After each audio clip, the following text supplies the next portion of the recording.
peut-être une initiative là-dessus à la rentrée par le cercle Aristote. Il faut créer des collectifs d'avocats pour harceler les censeurs. Mhm. Nous n'avons pas le choix. Ils iront jusqu'au bout. Hein. Si vous voulez, moi j'ai siégé à l'Union européenne, je le sais très bien. Ils arrêteront quand la critique de l'Union européenne deviendra illégale. Alors vous me direz, on n'a qu'à faire ce que font certaines personnes, c'est-à-dire se mettre à quatre pattes. Oui, c'est vrai.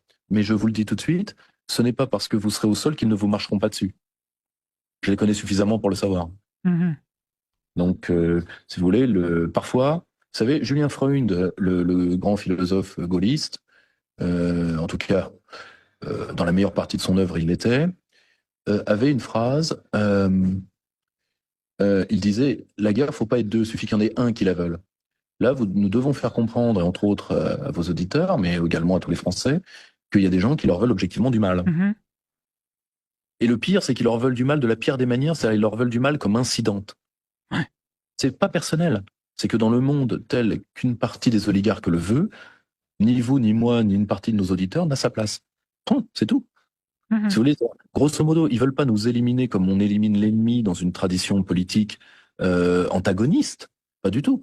Ils veulent nous éliminer par hygiénisme comme on élimine les insectes. Mhm. C'est d'autant plus cruel, mais il faut se mettre dans leur tête. Moi, j'étais en face de ces gens-là. Je peux vous assurer qu'ils ont un rapport totalement hygiéniste à nous.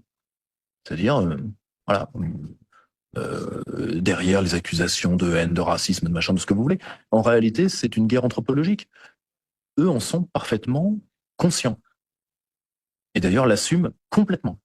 Et si vous ne me croyez pas, revoyez les dernières émissions de service public où on vous parle des Français. Bon, c'est vraiment le peuple en trop. C'est vraiment des galeux.